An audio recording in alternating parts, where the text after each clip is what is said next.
buenas tardes. Mi nombre es Ferley Ortiz, soy el profesional encargado del área de matemáticas en los grados tercero, quinto, noveno y 11 y también razonamiento cuantitativo en educación superior. En esta ocasión pues les voy a hablar de las pruebas saber tercero, quinto y noveno.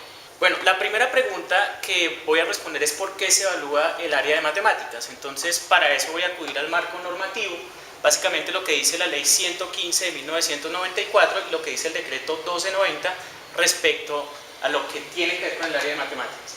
Entonces en el artículo 21 de la ley 115 del 94 encontramos como objetivo básico del ciclo de primaria, primero a quinto, el desarrollo de los conocimientos matemáticos necesarios para manejar y utilizar operaciones simples de cálculo y procedimientos lógicos elementales en diferentes situaciones, así como la capacidad para solucionar problemas que impliquen estos conocimientos, es decir, ya las matemáticas tienen una cabida dentro de lo que se propone como objetivo en la educación básica primaria. Asimismo encontramos algo muy similar en el artículo 22 de la ley 115 del 94, que habla de los objetivos en el ciclo de básica secundaria.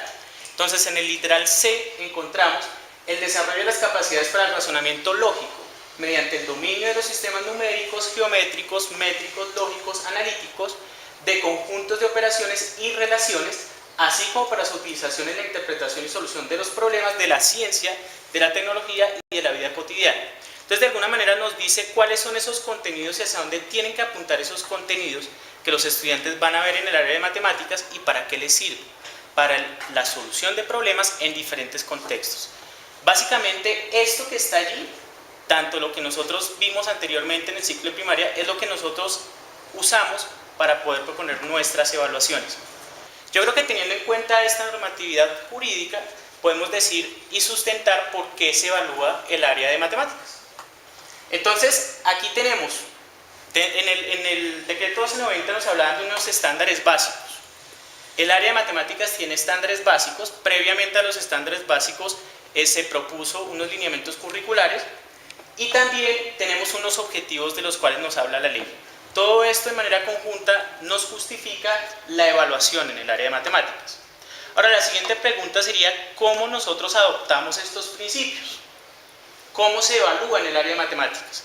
Entonces, ¿qué es lo que tenemos en cuenta? Que vamos a evaluar la matemática que todos los estudiantes deben conocer, no los estudiantes de una región en particular, sino todos los estudiantes. ¿Amparados en qué? En lo que dicen los estándares básicos de competencias. ¿Cuál es el propósito de la evaluación en matemáticas? Nosotros evaluamos la competencia matemática, evaluamos el saber hacer de los estudiantes en el contexto matemático escolar. ¿Cómo entendemos el contexto matemático escolar? Entendemos que hay diferentes contextos que le dan significación al estudiante, que son los contextos cotidianos, los contextos de otras disciplinas y los contextos de la matemática misma. ¿A partir de qué? De dos dimensiones, una dimensión que es cognitiva, que son las competencias, y una dimensión que es disciplinar, que es los componentes, que son los componentes que son los que vamos a exponer a continuación. Entonces los componentes básicamente lo que hacen es agrupar los diferentes pensamientos que están establecidos en los estándares básicos de competencias en matemáticas. Entonces nosotros encontramos en los estándares que hay 5 diferentes tipos de pensamiento. Lo que nosotros hacemos en el ICFES es agruparlos de manera que tengamos 3 categorías, que son las siguientes: numérico variacional, geométrico métrico y aleatorio.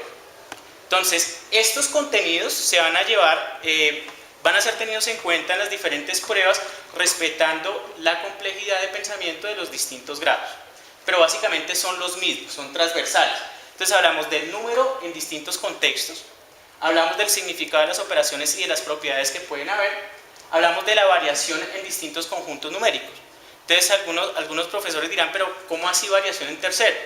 Los niños de tercero pueden dar cuenta de algunas significaciones, de algunos procesos que pueden generalizar. Incluso más adelante vamos a ver una pregunta que ejemplifica lo que estoy diciendo en este momento. Componente geométrico métrico, entonces los contenidos básicos son la medida, formas y relaciones en el plano, características elementales de objetos bidimensionales y tridimensionales. Y en cuanto al componente aleatorio, hablamos de representación de datos, las diferentes formas de representación de datos que existen. Hablamos de probabilidad de eventos, digamos, en un ciclo básico en nivel nocional, que el estudiante puede identificar qué es lo que es seguro, qué es lo que es más posible, qué es lo que es menos posible y qué es lo que es imposible. y después, a medida que vamos avanzando en el grado, que el estudiante pueda dar una medida de probabilidad. Y hablamos de medidas de tendencia central más que otro tipo de medidas, como por ejemplo las medidas de dispersión. Entonces la idea es que el estudiante pueda usar con apropiación este tipo de conceptos en diferentes situaciones. Al mismo tiempo que los componentes, nuestra prueba de matemáticas evalúa las siguientes competencias. ¿Cómo se definieron esas competencias? Porque en los estándares básicos de competencias en matemáticas se habla de procesos generales de la actividad matemática. Y lo que se hace en estas categorías es resumir esos procesos generales y buscar unas asociaciones que nos llevan al establecimiento de estas tres categorías fundamentales: la comunicación, la representación y la modelación, el razonamiento y la argumentación, y la formulación y resolución de problemas. ¿Qué procesos se evalúan en cada una de las competencias? Entonces, dentro de la competencia comunicación, representación y modelación, estamos hablando de traducción entre diferentes formas de representación. Nosotros sabemos que las matemáticas se valen de distintas formas de representación, como son la tabular, la gráfica, incluso el uso de la misma variable para representar situaciones, y que el estudiante pueda pasar de un registro de representación a otro. Eso nos habla de la competencia comunicativa. Y también la matematización de situaciones, que el estudiante puede usar el lenguaje matemático como medio de comunicación para poder modelar diferentes situaciones, problemas. Hablamos del razonamiento y la argumentación, que básicamente se trata de justificar procedimientos y estrategias para solucionar problemas, y se trata también de la generalización del estudiante, que puede deducir de manera general de una situación particular. Y hablamos de la formulación y la solución de problemas, que no es solamente que el estudiante ejecute algoritmos para poder responder a una situación, sino que el estudiante pueda, a partir de una solución dada, poder exponer cuáles son esas condiciones iniciales que le dan pertinencia y coherencia a determinada solución. Aquí les mostramos el porcentaje de componentes y competencias evaluadas en los diferentes grados. Entonces, respecto a las competencias, los porcentajes son iguales, una tendencia al 33,3%.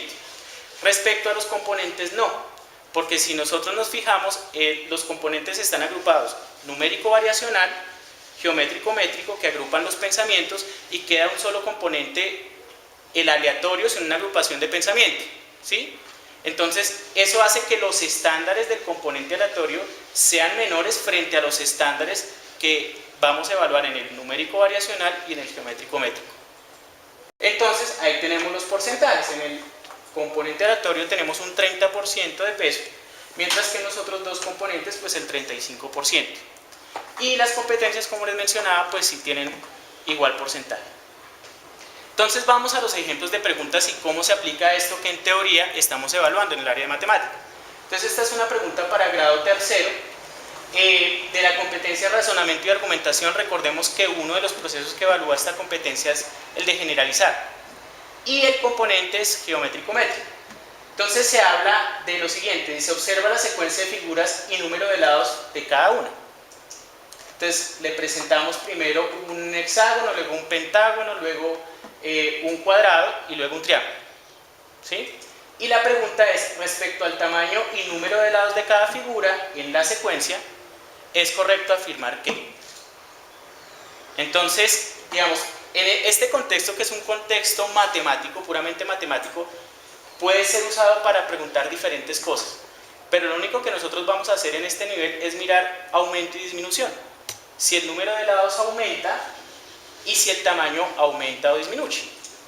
Entonces, en este caso, nosotros diríamos que el tamaño aumenta y el número de lados disminuye. Este es un ejemplo de la competencia formulación y resolución de problemas en el componente numérico variacional. Entonces, el contexto es: una papelería ofrece la siguiente promoción: 2 cuadernos iguales de 50 hojas por 1.000 pesos. Con 8.000 pesos, ¿cuántos cuadernos de la promoción se puede comprar sin que sobre dinero?